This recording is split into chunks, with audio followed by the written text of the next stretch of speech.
11 black R&B legends who died under mysterious circumstances.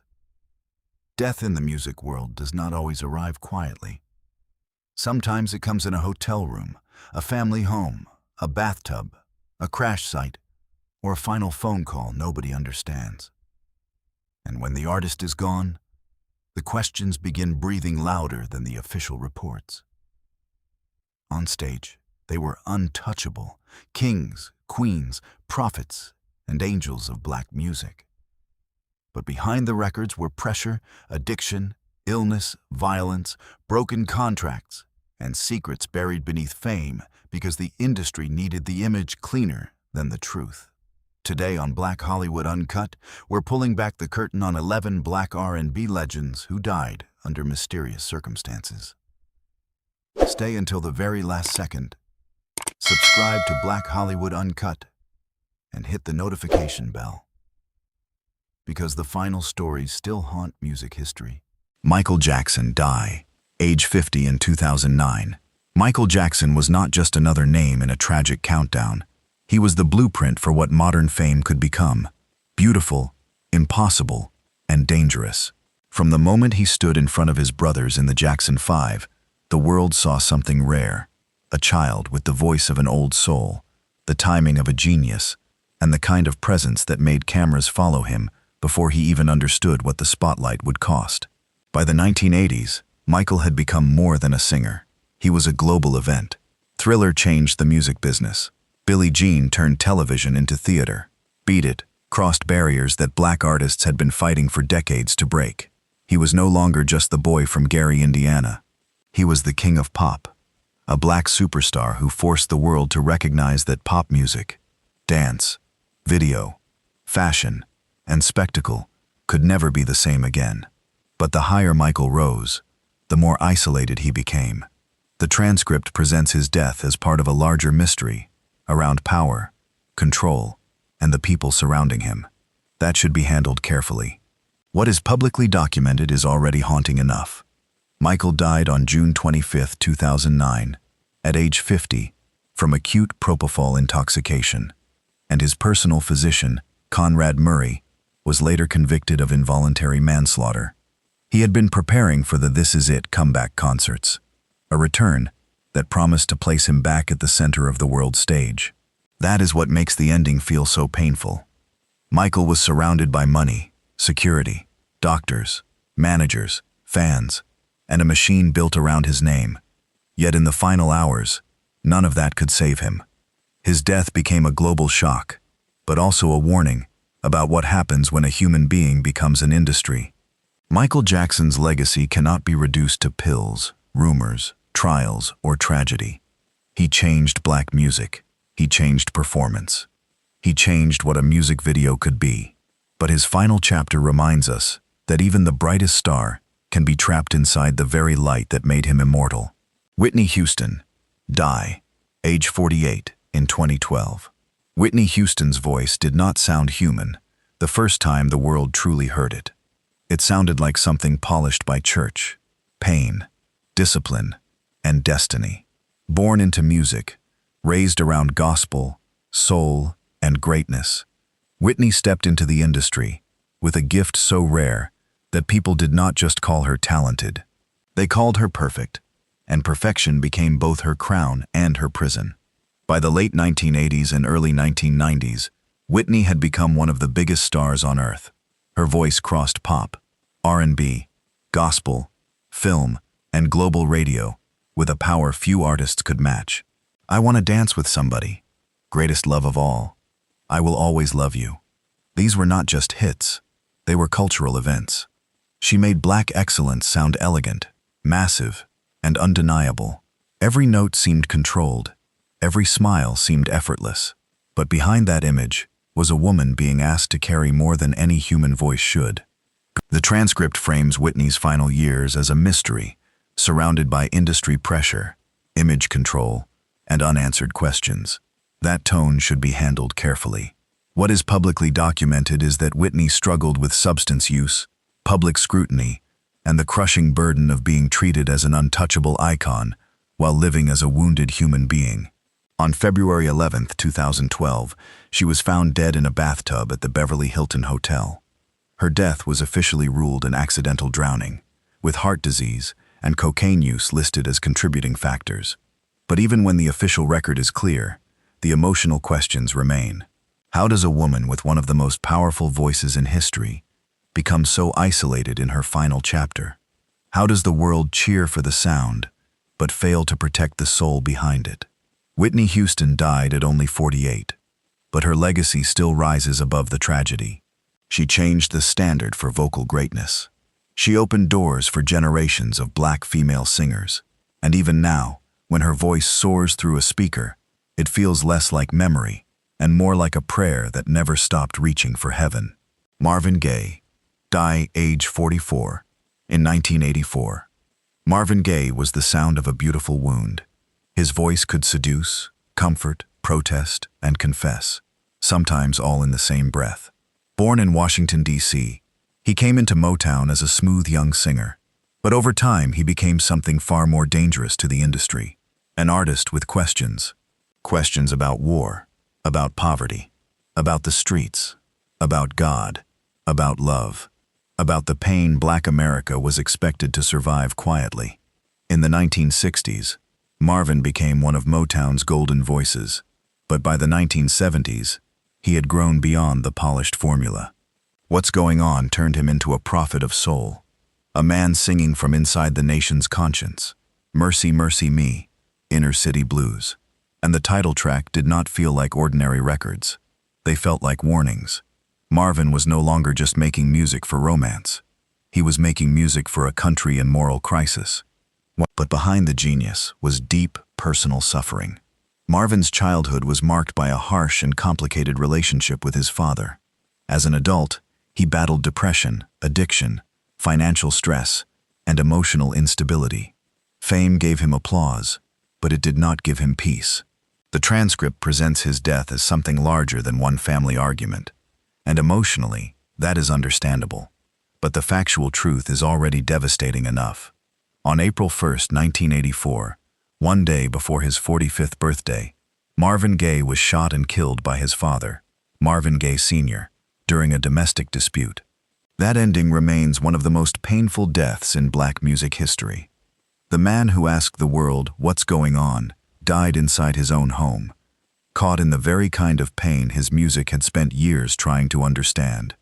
It was not just the loss of a singer, it was the silencing of a spiritual witness.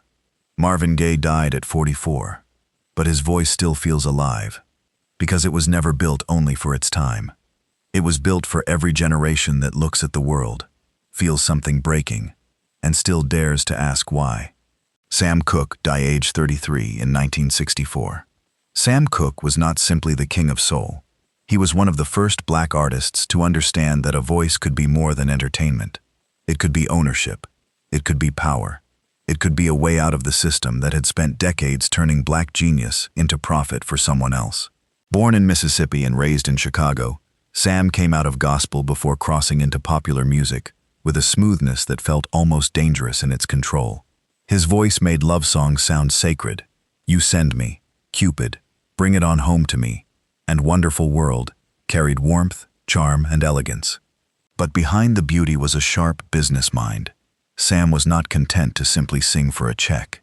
He formed his own publishing company and record label, pushed for control over his work, and became a symbol of black independence at a time when the industry was still built to limit it. That is why his death still feels so unsettled. On December 11, 1964, Sam Cooke was shot and killed at the Hacienda Motel in Los Angeles. The official ruling was justifiable homicide, with the motel manager saying she acted in self-defense. But from the beginning, many fans, friends, and family members struggled to accept how quickly the case was closed and how little dignity surrounded the final image of such an important man. The transcript leans into conspiracy, and those claims must be handled carefully. What can be said safely is that Sam's death remains one of the most debated tragedies in soul history. He was only 33, still evolving, still building, still pushing toward a future where black artists could own more than applause. His final masterpiece, A Change Is Gonna Come, became a civil rights anthem after his death. That alone makes the loss unbearable. Sam Cooke died before he could fully witness the change he helped sing into existence. But his voice did not die in that motel. It moved into marches, churches, records, and memory, carrying the promise of freedom long after the man himself was gone. Otis Redding died aged 26 in 1967. Otis Redding sounded like the American South had been given a human voice. Rough, tender, wounded, and full of heat. Born in Georgia, he came from the world of gospel, blues, and hard-earned soul, where a singer did not have to be polished to be powerful. When Otis opened his mouth, the performance felt alive. Not perfect, not safe. Alive. By the mid-1960s, he had become one of Stax Records' brightest forces. Songs like These Arms of Mine, I've Been Loving You Too Long, Try a Little Tenderness and Respect turned him into a master of emotional intensity.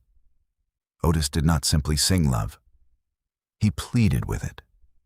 He wrestled with it. He made heartbreak feel physical. Every note sounded like it had been pulled from somewhere deep and costly. His career was still rising when everything stopped. In June 1967, Otis stunned a largely white rock audience at the Monterey Pop Festival, proving that soul music could command any stage in America. He was moving toward a new chapter, reaching wider audiences and preparing to become even bigger. Then, on December 10th, 1967, his plane crashed into Lake Monona near Madison, Wisconsin. Otis Redding died at only 26 years old. The transcript presents the crash as suspicious, but that should be handled with caution. The official record is a tragic plane crash, and without strong evidence, it should not be turned into a murder claim. Still, the emotional mystery remains. How could a voice that felt so permanent vanish so quickly, right when the world was finally catching up to him? Just days before his death, Otis had recorded The Dock of the Bay. Released after he was gone, it became his only no. One pop hit and one of the most haunting farewells in music history. Its calmness feels almost prophetic. A man sitting by the water, watching time move away. Otis Redding died young, but his soul never aged. His voice still rises like heat from a southern road, reminding us that some legends do not need long lives to become eternal. Jackie Wilson died age 49. In 1984, Jackie Wilson was called Mr. Excitement because no stage could contain him. He did not simply perform a song. He exploded through it, spinning, sweating, pleading, and lifting the crowd until the room felt electric. Born in Detroit, Wilson came out of the same black musical tradition that would later feed Motown. But his style belonged to something wilder, gospel fire, street corner soul, and showmanship that made audiences feel like they were witnessing danger wrapped in elegance. With songs like Lonely Teardrops, To Be Loved, and Higher and Higher, Jackie became one of the great bridges between early R&B and modern soul performance. He influenced generations of singers who watched him and learned that the body could be an instrument too. His voice was bright and athletic, but underneath the polish was a man carrying pressure, financial trouble, personal conflict, and the exhausting demands of a career built on giving everything to the audience. His ending became one of the most painful chapters in R&B history. On September 29, 1975, while performing Lonely Teardrops on stage in New Jersey, Jackie collapsed. He suffered a heart attack that left him severely brain damaged. For years afterward, he lived in medical care, largely unable to return to the life, voice, and movement that had made him famous. The transcript turns this period into darker suspicion, but the verified truth is already devastating. A man known for limitless energy was trapped in stillness for nearly 9 years. Jackie Wilson died in 1984 at the age of 49. By then, the world had changed, and the industry that once fed on his brilliance had not always protected his dignity. That is the part that still hurts. Jackie gave audiences fire, but his final years were marked by silence. His legacy, however, never went quiet. Every soul singer who bends a note until it cries, every performer who moves like the stage is burning beneath them, owes something to Jackie Wilson. He was excitement, yes, but he was also sacrifice. And his story reminds us that applause can be loud enough to hide a man's suffering until it is too late. Donny Hathaway died aged 33 in 1979. Donny Hathaway's voice sounded like it knew every room where sadness had ever lived. He was not just a singer. He was a composer, arranger, pianist, and one of the deepest musical minds soul music ever produced. Born in Chicago and raised partly in St. Louis, Hathaway carried gospel, classical training, jazz sensitivity, and black spiritual pain into a sound that felt both intellectual and holy. His music did not chase easy emotion. It opened a door and asked the listener to walk inside. The ghetto pulsed with social memory. A Song for You turned vulnerability into confession. Someday We'll All Be Free became something larger than a record. A prayer for anyone trapped in pain they could not explain. And with Roberta Flack, his duets carried a tenderness so intimate, it felt like two souls speaking in low light. But Donny's brilliance existed beside serious mental health struggles. Public accounts have long connected his later years to depression and paranoid schizophrenia, a condition that affected his career, his relationships, and his ability to stay grounded inside the pressure of the music world. The transcript leans into mystery around his final hours, but this should be handled carefully. What is publicly known is haunting enough. On January 13th, 1979, Donny Hathaway fell from the 15th floor of the Essex House Hotel in New York. His death was ruled a suicide. He was only 33. That ending still feels unbearable because his music was so full of hope, even when it came from darkness. He sang freedom like someone who had not fully found it, but still wanted others to believe it was possible. There is no need to turn his death into conspiracy to understand the tragedy. The tragedy is that one of soul's greatest minds was fighting a battle. The industry and the era were not equipped to hold with care. Donny Hathaway's legacy remains sacred. His voice still sounds like a candle in a locked room. It reminds us that genius can be fragile, that pain can wear beauty, and that sometimes the artists who give us the most comfort are the ones most desperately searching for it themselves. Minnie Riperton died, age 31, in 1979. Minnie Riperton's voice sounded like sunlight breaking through grief. She did not sing like anyone else in soul music. Her range, especially her famous whistle register, made listeners feel as if the human voice had no ceiling. But behind that breathtaking beauty was a woman whose life was moving far too quickly toward an ending no one wanted to imagine. Born in Chicago, Minnie came out of a rich musical world, shaped by classical training, girl group harmonies, soul, and psychedelic experimentation. Before the world knew her for Lovin' You, she had already sung with Rotary Connection, where her voice floated through arrangements that felt dreamy, strange, and ahead of their time. She was not just a pretty voice. She was a serious musician, a mother, a wife, and an artist, searching for freedom inside an industry that often did not know what to do with black women, who were too unique to categorize. Her biggest hit, Lovin' You, became immortal because it sounded effortless, soft, intimate, almost weightless. But that softness can be misleading. Minnie had strength beneath the sweetness. When she was diagnosed with breast cancer in the mid-1970s, she continued working and became one of the first major public figures to speak openly about the disease. At a time when many people treated cancer with fear and silence, she used her visibility to raise awareness.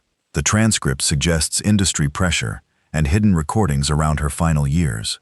But those claims should be treated carefully. What is publicly known is already heartbreaking enough. Minnie Riperton died on July 12, 1979, at only 31 years old, after battling breast cancer. Her death cut short one of the most distinctive voices in American music. But Minnie's story did not end in that hospital room.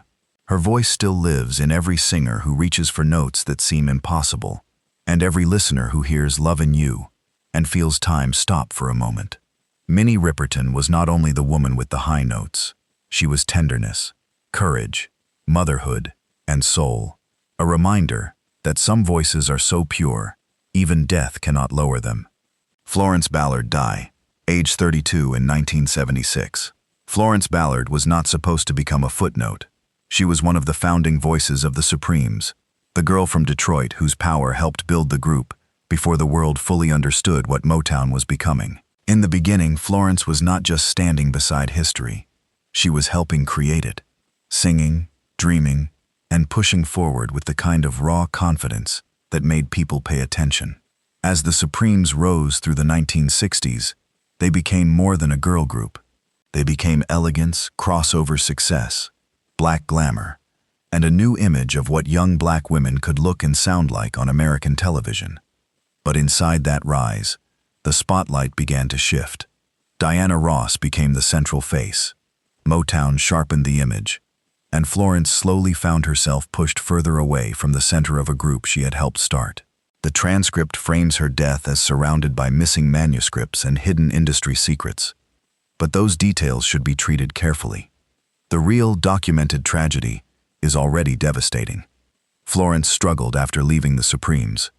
Her solo career did not take off the way many hoped. She faced financial hardship, depression, alcohol-related struggles, and the painful humiliation of watching the empire she helped build move on without her. That is what makes her story so haunting. Florence Ballard was not lacking talent. She was not lacking presence.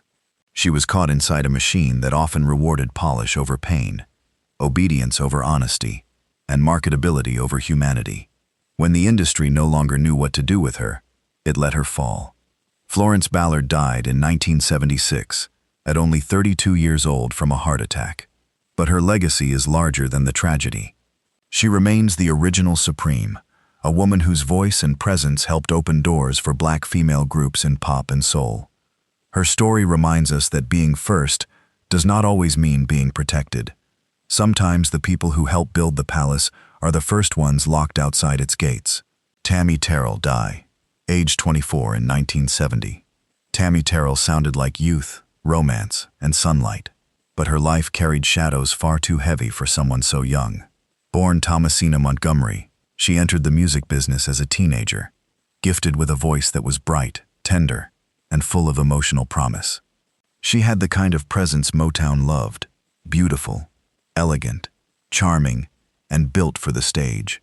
But behind that glow was a young woman fighting battles the public barely understood. Her greatest magic came beside Marvin Gaye. Together, they created some of Motown's most beloved duets, including "Ain't No Mountain High Enough," "Your Precious Love," and "Ain't Nothing Like the Real Thing." Their voices seemed to reach for each other across the room, full of trust and warmth. To listeners, it sounded like love. To Motown, it sounded like gold. But Tammi was more than half of a famous duet. She was a rising star in her own right. The transcript connects her story to illness, abuse, and industry silence. That needs careful handling. What is publicly documented is that Tammi suffered from a brain tumor and collapsed on stage during a performance with Marvin Gaye in 1967. She endured multiple surgeries, and her health declined over the next few years. There are also public accounts that she experienced abusive relationships, but it is important not to claim that abuse directly caused her illness, unless a reliable medical source proves it. Tammi Terrell died in 1970 at only 24 years old. Her death devastated Marvin Gaye and left Motown with one of its most painful what-ifs. What would she have become if she had lived? How many songs were still inside her? How many stages would she have owned? Her legacy survives because her voice still feels alive. There is innocence in it, but also strength. Tammi was not just a tragic young singer. She was a brilliant artist whose life was cut short before the world could see her full power. Every time her duets play, it feels like a promise interrupted. Beautiful, unfinished, and impossible to forget.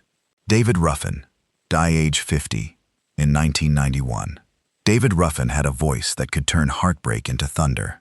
As one of the defining lead singers of the Temptations, he did not simply step to the microphone. He claimed it. When he sang My Girl, America heard warmth, charm, and romance. But when he sang Ain't Too Proud to Beg, or I Wish It Would Rain, listeners heard something rougher, pride-breaking, loneliness bleeding, a man trying to stand tall while the world cracked underneath him. Ruffin's gift was dangerous, because it felt too real to be contained by choreography and matching suits. The Temptations were polished Motown royalty, but David's voice brought fire to the polish. He gave the group some of its most unforgettable emotional peaks, helping define the sound of 1960s soul. Yet the same intensity that made him magnetic also made his life unstable. Fame, ego, addiction, group conflict, and industry pressure all circled around him until the spotlight became less like glory and more like a storm. After leaving the Temptations, David pursued a solo career, but he never fully escaped the shadow of the group or the damage of the lifestyle surrounding him. The transcript presents his death as suspicious, pointing to questions fans have asked for years about how he was found and who was with him in his final hours. That should be handled carefully. The official record says, David Ruffin died on June 1, 1991, at age 50, from a cocaine overdose. Still, the emotional mystery remains. How does a voice that helped define Black romance and pain end up leaving the world in such a lonely way? Ruffin's death was not just a drug tragedy. It was the final chapter of a man whose talent was enormous, whose wounds were visible, and whose demons followed him long after the applause faded. David Ruffin's legacy should not be reduced to his fall. He was one of soul music's most powerful voices, a singer who made pain sound majestic. Even now, when his voice tears through an old Temptations record, it feels like he is still standing there, pleading, burning, and refusing to be forgotten. In the golden age of R&B, soul, and pop, too many legends were forced to suffer behind closed doors. Fear, stigma, racism, addiction, illness, and industry pressure made silence feel safer than truth. They gave the world beauty, while carrying private battles most fans never saw until it was too late. But tragedy does not own their names. Michael, Whitney, Marvin, Sam, Otis, Donny, Minnie, Tammi, Florence, David, and Jackie left behind voices that still shake the culture. Their final days may remain painful, debated, or misunderstood, but their genius, soul, and contribution to Black music remain untouchable. So which story haunts you the most? The official reports, the unanswered questions, or the voices we lost too soon? Drop your thoughts below, like this video, subscribe to Black Hollywood Uncut, and hit the notification bell for more unvarnished stories.